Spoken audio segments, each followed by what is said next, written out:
রাস্তাঘাট বন্ধ, কোনো এমপি মন্ত্রীর জন্য রাস্তাঘাট বন্ধ রাখা কিয়ামত পর্যন্ত নিষেধ। খুব ভালোভাবে মনে রাখবেন, নিজ হাতে উপার্জন করে খেতে শিখুন, সবচেয়ে উত্তম খাদ্য। দ্বীনি মুসলিম ভাই বোন, প্রশংসা আল্লাহর জন্য, শান্তি অবতীর্ণ হোক আল্লাহর রাসূলের উপর সাল্লাল্লাহু আলাইহি ওয়াসাল্লাম। আমরা অবগত আছি আমাদের ধারাবাহিক বিষয়ের কথা, অর্থাৎ মসজিদে যাওয়া, মসজিদে সালাত আদায় করা, মসজিদে প্রবেশের সময় দোয়া পড়া, অন্যান্য ফজিলত। আমরা আশা করছি মসজিদের আলোচনা আজকের জুমায় শেষ হবে বলে আশা করি ইনশাআল্লাহ। আল্লাহ তাআলা বলেন, ওয়া আন্নাল মাসাজিদা লিল্লাহ, পৃথিবীর মানুষ মনে রেখো, নিশ্চয় মসজিদ সমূহ আল্লাহর ঘর, তোমরা আল্লাহর ঘরে অন্য কারো ইবাদত করো না। মানুষ মানুষের ইবাদত করে, এটা আজকে নতুন নয়, আগে থেকেই করে আসছে। মানুষ জিনকে মানুষকে আল্লাহর স্থানে সম্মান দিয়ে কথা ও কর্ম বাস্তবায়ন করে থাকে, যা আল্লাহকে খাটো করা হয় বলে আমরা একাধিক দিন অবগত হয়েছি। এ ব্যাপারে আবু সাঈদ খুদরি রাদিয়াল্লাহু তাআলা আনহু বলেন, রাসূল সাল্লাল্লাহু আলাইহি সাল্লাম বলেছেন, আল আরদু কুল্লুহা মসজিদ, সারা পৃথিবী সম্পূর্ণই মসজিদ। সারা পৃথিবীর সব জায়গাতেই সালাত আদায় করা যায়, ইল্লাল মাকবারা ওয়াল হাম্মাম, তবে কবরস্থানে যায় না এবং গোসলখানায় যায় না। কোনো কারণে নিরুপায় কেউ, সেটা ভিন্ন কথা। তবে রাসূল সাল্লাল্লাহু আলাইহি সাল্লাম সারা পৃথিবীকে মসজিদ বলে ঘোষণা দেন। অবশ্যই মানুষ মসজিদে সালাত আদায় করবে, এ কথাই ঠিক। সময়ের গতিতে পৃথিবীর যে কোনো স্থানে সালাত আদায় করবে। সাথে সাথে কবরস্থানে সালাত আদায় করা কঠোরভাবে নিষেধ। জানাজার সালাত কবরস্থানে এমন জায়গায় আদায় করা যাবে না যেখানে কবর আছে, বা সালাত শুরু করলে কবর সামনের দিকে হবে, এমন জায়গায় সালাত আদায় করা যাবে না। কেন? জাবের রাদিয়াল্লাহু তাআলা আনহু বলেন, আল্লাহর নবী বলেছেন, লা তুসাল্লু আলাল কবুরে, পৃথিবীর মানুষ তোমরা কবরের উপরে সালাত আদায় করো না। ওয়ালা তুসাল্লু ইলাইহা, আর কবরের দিকে মুখ করে সালাত আদায় করো না। অন্য এক বর্ণনায় এসেছে, ওয়ালা তুসাল্লু বাইনাল কবুরে, কবরের মাঝে সালাত আদায় করো না। যেসব মসজিদের ভিতরে কবর আছে সেসব মসজিদে সালাত আদায় করা হারাম, নাজায়েজ। সেসব মসজিদে সালাত আদায় করা যাবে না, যাবে না, এটাই চূড়ান্ত। যেসব জায়গায় সালাত আদায় করলে সামনের দিকে কবর আছে প্রমাণ হয়, সেসব মসজিদে সালাত আদায় করা যাবে না। যেসব মসজিদে পাশে কবর রয়েছে সেসব জায়গাতেও সালাত আদায় করা যাবে না। তবে কবর যদি নিজস্ব জমিতে হয় আর মসজিদ যদি অক্ষ হয়, তাহলে মসজিদ ও কবরের মাঝে একটু অতিরিক্ত প্রাচীর থাকতে হবে, যেটা মসজিদের দেওয়াল থেকে ভিন্ন, যেটা কবরের ঘেরা থেকে ভিন্ন। অতিরিক্ত একটি প্রাচীর দিয়ে কবর থেকে মসজিদকে ভিন্ন করে নিতে হবে। আশা যে বিষয়টি আমাদের কাছে দিনের মতো স্পষ্ট হয়েছে। ভবিষ্যতে কোনো দিন কোনো জায়গায় যদি সালাত আদায় করে নিই, তারপরে বুঝতে পারি যে অত্র মসজিদে কবর আছে, বা পাশে কবর আছে, বা সামনে কবর আছে, তাহলে সেই সালাত আবারও পড়তে হবে। ভালোভাবে মনে রাখতে হবে। আপনি মনে রাখবেন, আরো দিনই ভাই বোনকে বলবেন, যত দিন কথা স্মরণ থাকবে ততদিন আর একজনকে সময় সুযোগে বলতে থাকবেন। এটাই আল্লাহর নবীর আদেশ। আশা যে সকলেই পালন করবেন। ঢাকা শহরের অনেক মসজিদের ভিতরে কবর আছে, যা আপনাদের জানা কথা। সবাই পড়ছে যে এর উত্তর আমাকে আপনাকে দিতে হবে না, সালাত হবে না, এ কথাই ঠিক। এ নিয়ে আর নতুন কিছু বলার নেই। আবু হুরায়রা রাদিয়াল্লাহু তাআলা আনহু বলেন, রাসূল সাল্লাল্লাহু আলাইহি সাল্লাম বলেছেন, সাল্লু ফি মারাবিজিল গানাম, যেখানে ছাগল বাঁধা থাকে সেখানে সালাত আদায় করতে পারো, আদেশ করলেন। আর বললেন, ওয়ালা তুসাল্লু ফি আতানিল ইবিল, যেখানে উট বাঁধা থাকে সেখানে সালাত আদায় করো না। হাদিস সহিহ। রহস্য কি? রহস্য হলো এই যে উট হলো ভয়াবহ প্রাণী। আপনি সেখানে সালাত আদায় করবেন, বিষয়টি আপনার জন্য নিরাপদ নয়। সেই জন্য থাকলো আর একটি কথা, যে ছাগল বাঁধা জায়গায় সালাত আদায় করব আদেশ করলেন, তো ছাগলের পেশাবের ব্যাপার আছে যে, তো সেটা পূর্বের কথা আবারও মনে রাখা ভালো হয়। আসলে আমি কাপড় গাভীর পেশাবে ভিজিয়ে সালাত আদায় করতে বলিনি, তা ছিল একটা পরিস্থিতি। চাঁপাইনবাবগঞ্জের পল্লী এলাকায় বক্তব্য দিচ্ছিলাম। মহিলারা সাধারণত বাড়ির পিছন দিকে সমতল জমিতে পেশাব করতে বসে, পানি ছিটে এসে গায়ে কাপড়ে লাগে। এই কাপড়ে সালাত হবে না, কেননা মানুষের পেশাব ভয়াবহ। মানুষের পেশাবের কারণেই কবরের শাস্তি হয়, এ কথা আল্লাহর নবী বলেন।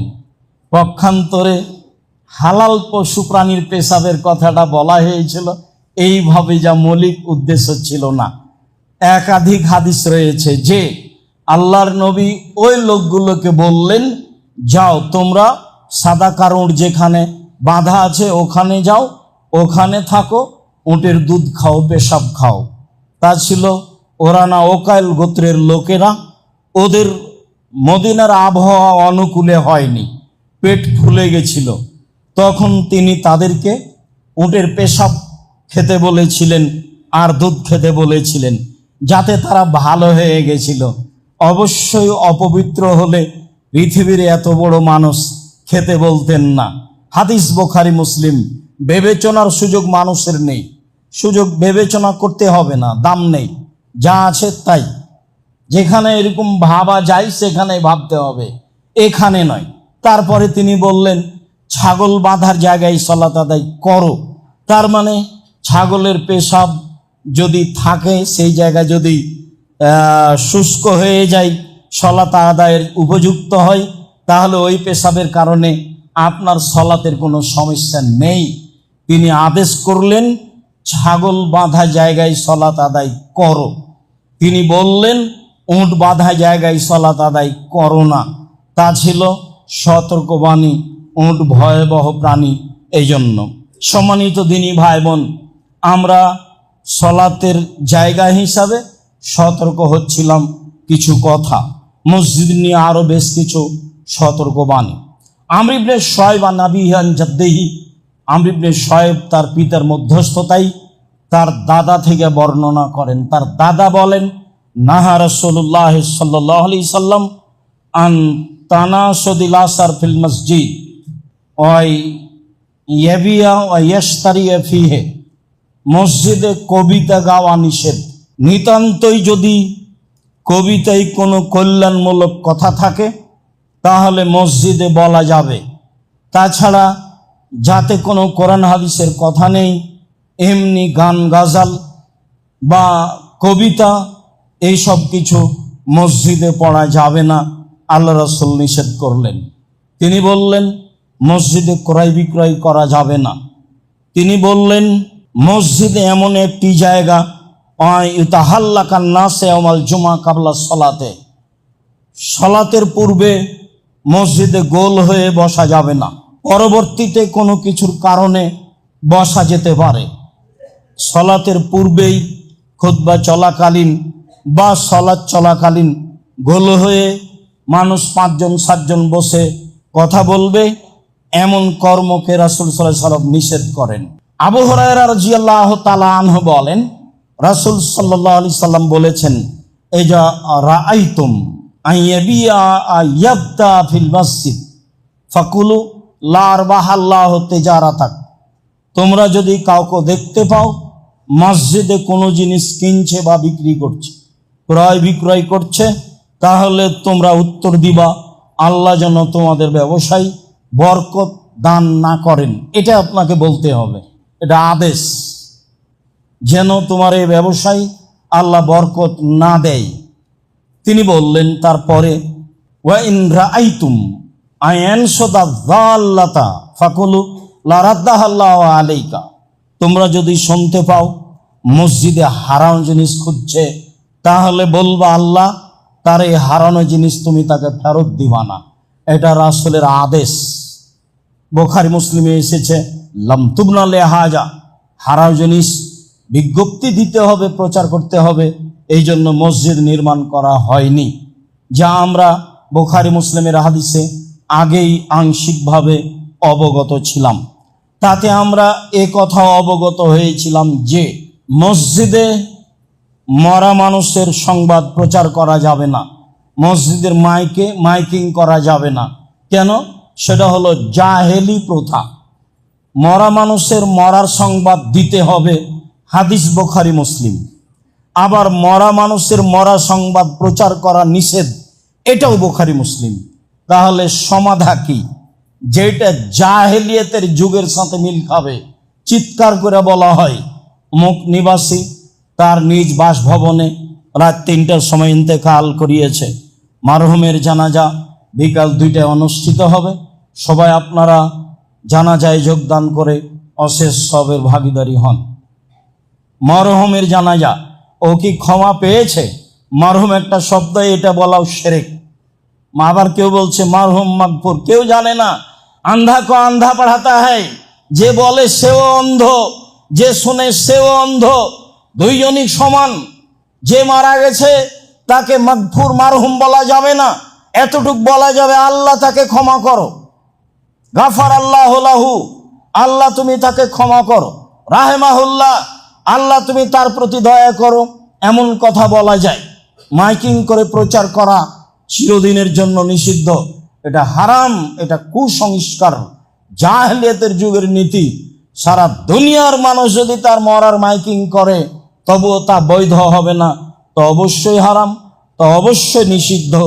বলছিলাম, হাকিম ইবনে হিজাম রাদিয়াল্লাহু তাআলা আনহু বলেন, রাসূল সাল্লাল্লাহু আলাইহি ওয়াসাল্লাম বলেছেন, লা ইস্তাকাদু ফিল মসজিদে, মসজিদে কেসাস নেওয়া যাবে না, নিষেধ।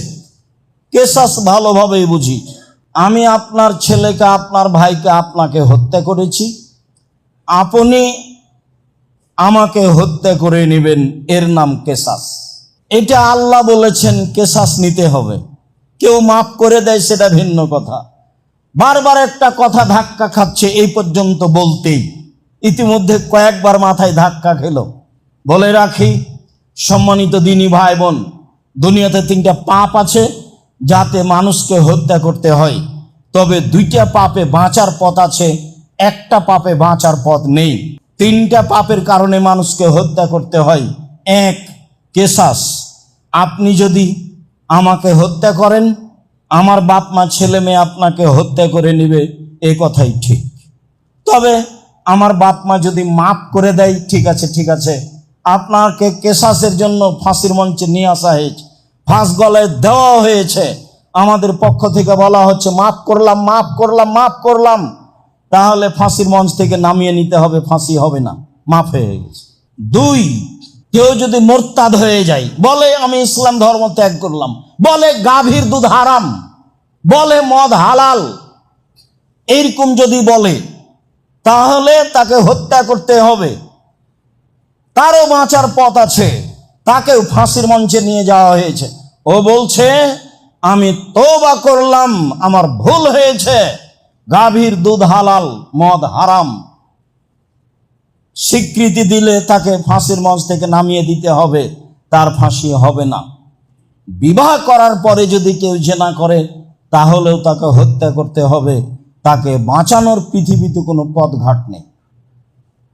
যেটা এখন স্বাভাবিক পাপ, যেটা ঘরে ঘরে হচ্ছে, যেটা কোনো বড় জটিল ব্যাপার নয়, এত বড় জটিল ব্যাপার, তাকে বাঁচানোর পৃথিবীতে কোনো পথই নেই।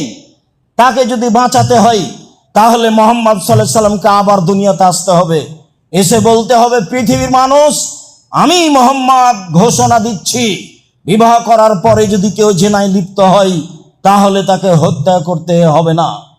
যেহেতু তিনি আর কিয়ামত পর্যন্ত কোনোদিন আসবেন না, কাজে ঘোষণাও কোনোদিন আর হবে না, কাজে বিবাহ করার পরে জেনায় লিপ্ত হলে তাকে রক্ষা করার পৃথিবীতে কোনো পথ ঘাট বের হবে না। এটাই শরীয়ত। সম্মানিত দ্বীনি ভাই বোন, তারপর রাসূল সাল্লাল্লাহু আলাইহি ওয়াসাল্লাম বলেন, আইন শাদাল্লাহ শার ফিহে, মসজিদে কবিতা গাওয়া নিষেধ। তারপরে তিনি বললেন, অন্তুকামাল হুদুদ ফিহে, মসজিদে শাস্তি, নির্ধারিত শাস্তি লাগানো নিষেধ। নির্ধারিত শাস্তি কি? চুরি করেছে হাত কেটে দিতে হবে, এটা নির্ধারিত শাস্তি। অপবাদ লাগিয়েছে 80 লাঠি পিটাতে হবে, এটা নির্ধারিত শাস্তি। অবিবাহিত অবস্থায় জেনা করেছে 100 লাঠি পিটাতে হবে, এটা নির্ধারিত শাস্তি। যেগুলো শরীয়তে নির্ধারিত শাস্তি রয়েছে সেগুলো মসজিদে বাস্তবায়ন করা যাবে না।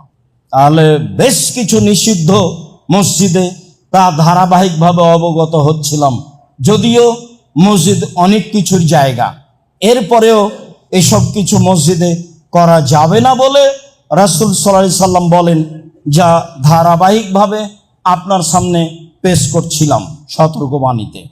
তারপরে চলেন আমরা আবার পরিষ্কার পরিচ্ছন্নতায় ফিরে যাই। আয়েশা রাদিয়াল্লাহু তাআলা আনহা বলেন, রাসূল সাল্লাল্লাহু আলাইহি ওয়াসাল্লাম বলেছেন, আদেশ করেছেন, বেনাইল মসজিদ ফিদ্দুর, পাড়ায় পাড়ায় মসজিদ তৈরি করো এবং তাকে পরিষ্কার পরিচ্ছন্ন রাখো। পরিষ্কার পরিচ্ছন্নের বিষয়টি অতীব জরুরি। সাহেব ইবনে খাল্লাদ বলেন, হুয়া রাজুলুন মিন আসহাবি রাসূলিল্লাহ সাল্লাল্লাহু আলাইহি ওয়াসাল্লাম, সাহেব ইবনে খাল্লাদ একজন সাহাবী। কালা ইন্না রাজুলান আম্মান নাসা, তিনি একটা লোককে দেখলেন জনগণের এমামতি করছে। ফাবাসাকা ফিল কিবলা, সে এমামতি করাকালীন সামনের দিকে থুথু ফেলে দিল। এই অবস্থা আল্লাহর নবী দেখলেন। ফাকালা রাসূলুল্লাহ সাল্লাল্লাহু আলাইহি সাল্লাম লিকাওমিহি হিনা ফারাগা লা ইউসাল্লি লাকুম, আল্লাহর নবী জনগণকে বলে দিলেন, এই শোনো, এই লোক তোমাদের এমামতির যোগ্যতা রাখে না। শোনো তোমরা, এই লোক তোমাদের এমামতির যোগ্যতা রাখে না। ফালাম্মা আরাদা আইসাল্লিয়া বাদাহু ফামানাউহু আখবারুহু ক্বালা রাসূলুল্লাহ সাল্লাল্লাহু আলাইহি সাল্লাম, আল্লাহ রাসূল এদের ঘোষণা দিয়েছেন কিন্তু ইমামকে বলেননি। এখন ইমাম না জানা অবস্থায় ইমামতি করার জন্য গেছে, তখন জনগণ বলল, আল্লাহর নবী আপনাকে আমাদের ইমামতি করতে নিষেধ করেছেন। ফাযাকারা যালিকা লিন-নবী সাল্লাল্লাহু আলাইহি সাল্লাম, ইমাম সাহেব বিষয়টি আল্লাহ রাসূলের সামনে পেশ করলেন। তাতে আল্লাহ রাসূল বললেন, নাম, হ্যাঁ, আমি তোমার ইমামতি নিষেধ করেছি। বর্ণনাকারী বলছেন, আমি মনে করছি আন্নাহু কালা ইন্নাকা আযাইতাল্লাহ রাসূলাহু, আরে তুমি কি ইমামতি করবা? তুমি আল্লাহকে কষ্ট দিয়েছ, তুমি তার রাসূলকে কষ্ট দিয়েছ, সামনের দিকে থুথু ফেলো মানে? আল্লাহর নবী এই পর্যন্ত বলেছেন তাকে, আরে তুমি কি ইমামতি করবা? তুমি সামনের দিকে থুথু ফেলে আল্লাহকে কষ্ট দিয়েছ, আল্লাহর রাসূলকে কষ্ট দিয়েছ। এরকম কাজ আল্লাহকে কষ্ট দেওয়া যায়? এ কথা আল্লাহর নবী বলছেন, জি। মানুষ যদি যুগকে গালি দেয় তাহলে আল্লাহকে কষ্ট দেওয়া হয়। যদি মানুষ আর একজনকে আল্লাহর জায়গায় বসিয়ে দেয় তাহলে আল্লাহকে কষ্ট দেওয়া হয়। এই কথা আল্লাহ রাসূল বলেছেন, ইয়াসুব্বুনি ইবনু আদম ইয়াসুব্বুদ দাহারা, ইবনু আদম, আদমের ছেলে মেয়ে আমাকে কষ্ট দেয়, ওরা যুগকে গালি দেয়। ওয়ানা দাহারো, আমি নিজেই হচ্ছে যুগ, উকাল্লেবুল লাইলা ওয়ান নাহারা, আমার আদেশে যুগ চলে। কেন তারা বলবে যুগ খারাপ? বলতে পারে যুগের লোকেরা খারাপ। তারা কেন বলবে যুগ জামানা খারাপ? এ কথা কেন বলবে? যুগ জামানা তো আমি নিজেই, আমার আদেশে যুগ জামানা চলে। যুগ জামানা খারাপ মানে আমি খারাপ, আমার আদেশ খারাপ। বলতে হবে যুগ জামানায় বসবাস করে যারা, তারাই খারাপ। এই কথা রাসূল সাল্লাল্লাহু আলাইহি সাল্লাম বললেন। আনাস রাদিয়াল্লাহু তাআলা আনহু বলেন, রাসূলুল্লাহ সাল্লাল্লাহু আলাইহি সাল্লাম নকাতা ফিল মসজিদ ফাশাক্কা যালিকা আলাইহি।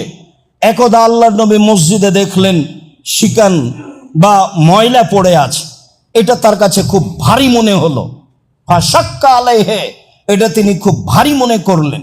সুম্মা কামা, তারপরে তিনি দাঁড়ালেন। ফাহাক্কাহু বিয়াদিহি, নিজ হাতে ময়লা পরিষ্কার করলেন। আল্লাহর নবী নিজেও মসজিদ পরিষ্কার করেছেন, নিজ হাতে মসজিদ পরিষ্কার করলেন। লোকের অভাব ছিল না। আবু হুরায়রা আছেই, পেট ভাত্তা মাওলানা, মসজিদে পেট চাপা দিয়ে পড়ে আছে। মানুষেরা তার গায়ে পা দিয়ে চলে যায়, তারা তার দাম দেয় না। 24 ঘন্টা অপেক্ষা আছেন আল্লাহর নবী কখন কি বলবেন এটা শোনার জন্য। আল্লাহ রাসূল নিজে হাতে পরিষ্কার করলেন। তারপরে বললেন, অন্নার রাজুল ফাসাল্লা, মানুষ সালাত আদায় করে, ফাইন্না মাইনাজি রব্বাহু, যখনই সালাত আদায় করে তখন সে চুপে চুপে আল্লাহর সাথে কথা বলে। ফাইন্না রাব্বাহু বাইনাহু ওয়া বাইনাল কিবলা, তার প্রতিপালক থাকেন তার মাঝে আর তার কেবলার মাঝে, তার প্রতিপালক থাকেন তার মাঝে আর তার কেবলার মাঝে। তাহলে সামনের দিকে থুথু দিলে তো আল্লাহকে কষ্ট দেওয়া হবেই, সামনে তো আল্লাহ আছেন। এর অর্থ এই নয় যে আল্লাহ সব জায়গায় বিরাজমান। আল্লাহ তার স্থান থেকেই আপনার সামনে অবস্থান করছেন। আপনি সামনে থুথু দিলে তাকে কষ্ট দেওয়া হবে, এ কথাই ঠিক।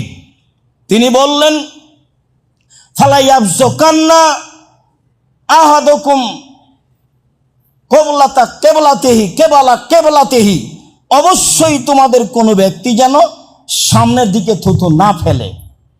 ফালিয়াবযুকান ইয়াসারিহি, প্রয়োজন হলে বামে ফেলবে। আও তাহাতা কাদামিহি, প্রয়োজন হলে পায়ের নিচে ফেলবে। সুম্মা আখাজা রিদাহু তারাফা রিদাইহি, তারপর তিনি তার চাদরের এক পাশ ধরলেন। ফাবাসাকা ফিহে, তার গায়ের চাদরের এক অংশ ধরে সে অংশে থুথু দিলেন। সুম্মা রাদ্দা বাজুহালা বাজিন, তারপর একটা আরেকটার সাথে জড়িয়ে এইভাবে হাত দিয়ে ডলে দিলেন। একটা আরেকটার সাথে জড়িয়ে এইভাবে হাত দিয়ে ডলে দিলেন। তিনি বললেন, ওয়াফালো হাকাদা, অন্যথায় এমনটা করবে। তাহলে বাম দিকে তো এখন থুথু ফেলা যায় না, মসজিদ তো যা হওয়ার তাই। পায়ের নিচেও থুথু ফেলা যায় না, মসজিদ তো যা হওয়ার তাই। তাহলে এখন কি করতে হবে? রাসূলের শেষ কর্ম যেটা, সেটাই কিয়ামত পর্যন্ত বলবৎ থাকবে। আপনার পকেটে টিস্যু থাকবে, হাতে টিস্যু থাকবে, রুমাল থাকবে। রাসূল সাল্লাল্লাহু আলাইহি সাল্লাম দেখালেন যে রুমালে থুথু দিয়ে দিলেন, দিয়ে এটা হাত দিয়ে ডলে দিলেন। আপাতত রুমালটাকে এভাবে ডলে দিয়ে অথবা টিস্যুটাকে ডলে দিয়ে নিজের জায়গা মতো রাখবেন, এই কথা আল্লাহ রাসূল বললেন এবং নিজে দেখালেন। কিয়ামত পর্যন্ত মসজিদ পরিষ্কার রাখতে হবে, তার একটা সুন্দর নিয়ম দিলেন মুহাম্মদ সাল্লাল্লাহু আলাইহি সাল্লাম। উমামা বাহেলি রাদিয়াল্লাহু তাআলা আনহু বলেন, রাসূল সাল্লাল্লাহু আলাইহি সাল্লাম বলেছেন, ওরে জাত আলাইয়া আমালা উম্মতি হাসানুহা সাইয়্যুহা, আমার উম্মতের সব পাপ সব নেকি আমার সামনে পেশ করা হলো। সবচেয়ে যেটা ভালো নেকি সেটা রাস্তা থেকে কষ্টদায়ক জিনিস সরিয়ে দেওয়ার নেকি। রাস্তাঘাট বন্ধ করা চিরদিনের জন্য নিষিদ্ধ, হরতাল কিয়ামত পর্যন্ত হারাম। রাস্তাঘাট বন্ধ, কোনো এমপি মন্ত্রীর জন্য রাস্তাঘাট বন্ধ রাখা কিয়ামত পর্যন্ত নিষেধ। খুব ভালোভাবে মনে রাখবেন, একাধিক হাদিস, দুই একটা নয়। আর যেখানে রাস্তার গন্ডগোল হবে সেটাও হবে ডবল, এটাও তার আদেশ। রাস্তার গন্ডগোল হলেই তা ডবল হবে। তাহলে সেই কালে মরুভূমির মানুষ, আরে সবই রাস্তা, সারা পৃথিবী বিরান পড়ে আছে আজও। যান 1500 বছর পরে গিয়ে দেখেন সারা পৃথিবী ফাঁকা, গোটা দেশ ফাঁকা, ঘন্টার ঘন্টা গাড়ি চলে, কোনো বাড়ি ঘর নেই।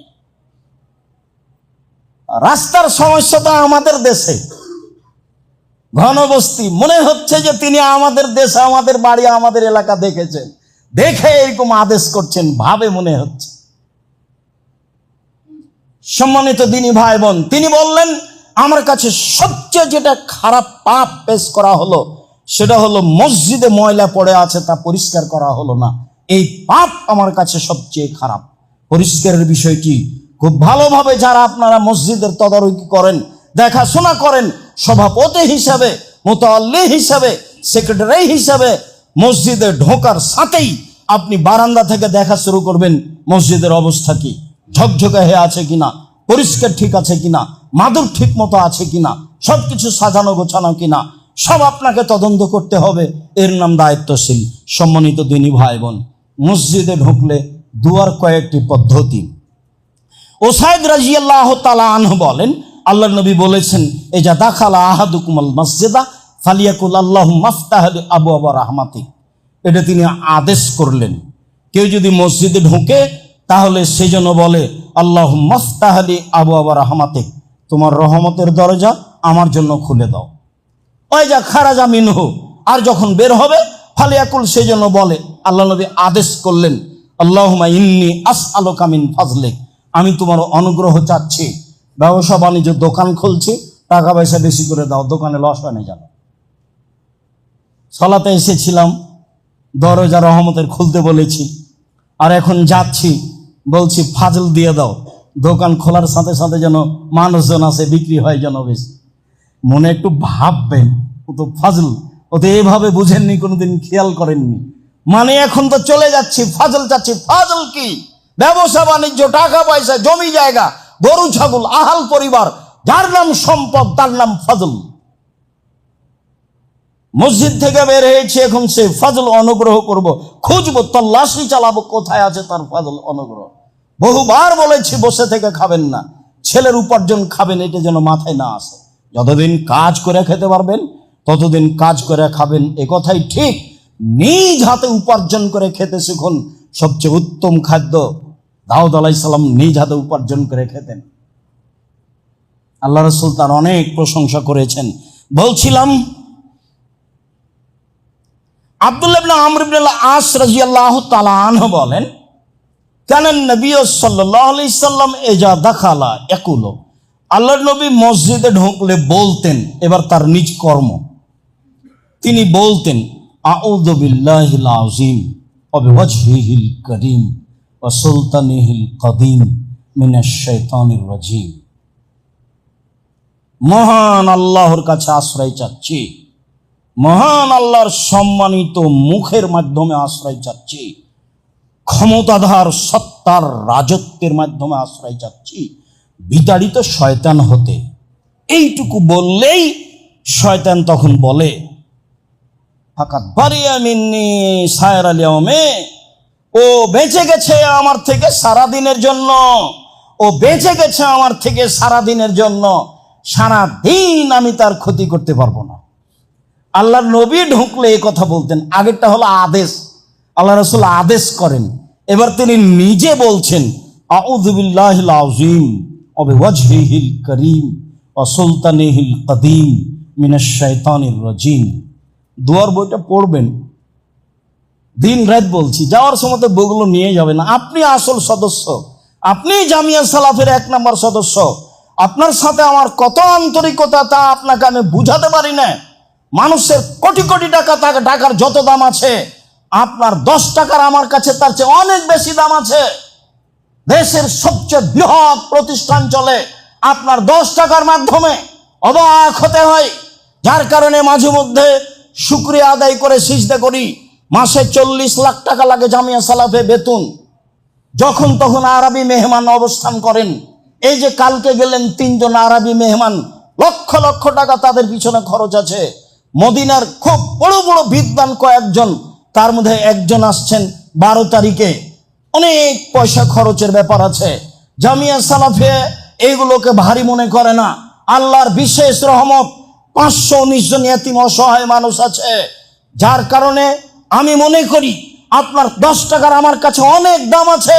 জামিয়া সালাফিয়া সরকারি অনুদানে চলে না, জামিয়া সালাফিয়া বিদেশি সহযোগিতায় চলে না, জামিয়া সালাফিয়া কোনো বিত্তশালী দিয়ে চলে না। এদেশের একটা ভিন্ন ধরনের প্রতিষ্ঠান, যেখানে প্রায় 5000-এর অধিক ছেলে মেয়ে পড়াশোনা করে, যেখানে 300 জনের অধিক শিক্ষক শিক্ষিকা আছে, যেটা আপনারা আমার 10 টাকা দিয়ে চলে। সম্মানিত দিনী ভাই বোন, যার কারণে আপনি আসবেন 200 টাকা, 500 টাকা, 100 টাকা, 2000 টাকা হাতে করে, যাওয়ার সময় একটা ইতিসাম পত্রিকা নিবেন, একটা দুয়ার বই নিবেন, একটা কিছু বই নিয়ে আর একজনকে দিবেন। আপনার 2 টাকাই আমার কাছে 2 কোটি টাকার স্থানে আছে। আপনাকে আমি বুঝাতে অক্ষম, হয়তোবা যার কারণে আপনি না বুঝেই চলে যান, এমনটা হতে পারে, যেটা আমি চাইনি। ফাতেমা রাদিয়াল্লাহু তাআলা আনহা বলেন, দাখালান নবী সাল্লাল্লাহু আলাইহি সাল্লাম ও সাল্লাল্লাহু নবী সাল্লামা, আল্লাহর নবী মসজিদে ঢুকে দুরূদ পড়তেন। এই কথা ফাতেমা রাদিয়াল্লাহু তাআলা আনহা বলেন। তারপরে তিনি বলতেন, রব্বিক ফিরলি জুনুবি, হে আমার প্রতিপালক, আমাকে ক্ষমা করো। ওয়াফতাহলি আবওয়াবা রাহমাতিক, তোমার রহমতের দরজা আমার জন্য খুলে দাও। বের হওয়ার সময় তিনি এটাই বলতেন। তবে বের হওয়ার সময়তে শেষ শব্দটা হলো ফাজলিক, এখন যাচ্ছি, তুমি আমার ফাজল অনুগ্রহ দিয়ে দাও। অন্য এক বর্ণনায় এসেছে, ফাতেমা রাদিয়াল্লাহু তাআলা আনহা বলছেন, আল্লাহর নবী ঢোকার সময় বলতেন, বিসমিল্লাহে ওয়াসসালামু আলা রাসূলিল্লাহ। তাহলে সব মিলে কি হবে? সব মিলে হলো এই, প্রথমে যেটা আছে, যেটা আদেশ, সেটা পড়েন, সমস্যা নেই, যেটা দিন রাত পড়ছেন। এরপরে যদি আপনি পড়তে চান তাহলে এভাবে, বিসমিল্লাহে ওয়াসসালামু আলা রাসূলিল্লাহ, আউযু বিল্লাহিল আযীম ওয়া বিওয়াজহিহিল কারীম ওয়া সুলতানিহিল কাদিম মিনাশ শাইতানির রাজীম, রব্বিক ফিরলি জুনুবি ওয়াফতাহলি আবওয়াবা রাহমাতিক। এই হলো ঢুকবেন, আবার বের হবেন তখন এইটা বলা যায়। যদি ভারী লাগে, আগে যা বলছিলাম তাই বলবো ইনশাআল্লাহ। আল্লাহুম্মা সাল্লি আলাইহি আল্লাহুম্মা বারিক আলাইহি। আলহামদুলিল্লাহি ওয়াহদা, সালাতু ওয়াসসালামু আলা মান লা নাবিয়্যা বাদা। বুরায়দা রাদিয়াল্লাহু তাআলা আনহু বলেন, রাসূল সাল্লাল্লাহু আলাইহি সাল্লাম বলেছেন, বাশশিরিল মুসাইনা ফিদ দুলামি ইলাল মাসাজিদ। মুহাম্মদ সাল্লাল্লাহু আলাইহি সাল্লাম পৃথিবীর মানুষকে সুসংবাদ দিয়ে দেন, যারা রাতের অন্ধকারে মসজিদে যায়, বিচারের মাঠ তাদের জন্য পূর্ণ আলো থাকবে। পৃথিবীর মানুষ, রাসূলের এই কথা মনে রাখা ভালো হবে। আল্লাহর নবী বলেন, পৃথিবীর মানুষ সুসংবাদ গ্রহণ করো, রাতে যারা অন্ধকারে পায়ে হেঁটে মসজিদে যাও, তোমাদের জন্য বিচারের মাঠ থাকবে পূর্ণ আলো। আবু হুরায়রা রাদিয়াল্লাহু তাআলা আনহু বলেন, আমি রাসূল সাল্লাল্লাহু আলাইহি সাল্লামকে বলতে শুনেছি, ইজা যা মসজিদে হাজা, কেউ যদি আমার এই মসজিদে নববীতে আসে, লা ইয়াতিহি ইল্লা লিখাইরিন, আসে কল্যাণের জন্য, ইউআল্লিমুহু আও ইয়াতাআল্লামুহু, কিছু কথা শিখে না হয় শিখায়, কিছু কথা শিখে কোরআন হাদিস না হয় শিখে। হুয়া বে মানজিলাতিল মুজাহিদ ফি সাবিলিল্লাহ, আল্লাহর পথে জিহাদ করলে যে নেকি হয়, মসজিদে এসে একটি হাদিস, একটি আয়াত শিখলে বা শিখালে সে নেকি হয়। এই কথা মুহাম্মদ সাল্লাল্লাহু আলাইহি ওয়াসাল্লাম বলেন। ওমান জালে গায়রিহি, কেউ যদি এছাড়া অন্য কোনো উদ্দেশ্যে আসে, ফাহুয়া বে মানজিলাতির রাজুলে ইয়ানজুরু ইলা গায়রি মাতাইহি, সে যেন ওই মানুষের মতো যে অন্য মানুষের ব্যাগ বক্তার দিকে খালি তাকায়, যে লোকটার ব্যাগটা কত বড়, লোকটার ব্যাগে যে কি কি আছে, বোঝা গেল না মনে হয় আল্লাহ নবী কি বললেন। আল্লাহ নবী বললেন, কেউ যদি মসজিদে এসে একটা আয়াত পড়ে বা পড়ায়, তাহলে সে আল্লাহর পথে জিহাদ করলে যে নেকি হয় সে নেকি পাবে। আর যে ব্যক্তি এরকম কোনো কাজে মসজিদে আসে না, সে হলো অন্যের ব্যাগ বক্তার দিকে তাকানোর মতো। একটা মানুষের ব্যাগের দিকে আমি তাকালাম, লাগেজের দিকে তাকালাম, তারপর কি হবে আমার? কিছুই না। মানে আমার মসজিদে আসার পিছনে একটা উদ্দেশ্য থাকতে হবে, একটা হাদিস শিখবো, না হয় কাউকে শিখাবো, না হয় একটা আয়াত পড়বো, না হয় একটা পড়াবো। উকবা ইবনে আমির রাদিয়াল্লাহু তাআলা আনহু বলেন, খারাজা রাসূলুল্লাহ সাল্লাল্লাহু আলাইহি ওয়াসাল্লাম ফি আহলি সুফফা, একদা আল্লাহর নবী বাড়ি থেকে বের হলেন, আমরা মসজিদের সুফফাদের, আহলুস সুফফাদের সাথে বসেছিলাম, যাদের লজিং ছিল না, যাদের কাপড় চোপড় পরার মতো ছিল না, এদের সামনে বসে আছি। আল্লাহ রাসূল বললেন, এসেই আইয়ুহব্বা আহাদুকুম আইয়াকদুআ ইলা বাথানা বিল আকিক ফায়াতি বিনাকাতাইন কাওমাইনে বেগাইরে ইসমিন আলাকাতি রাহিমিন।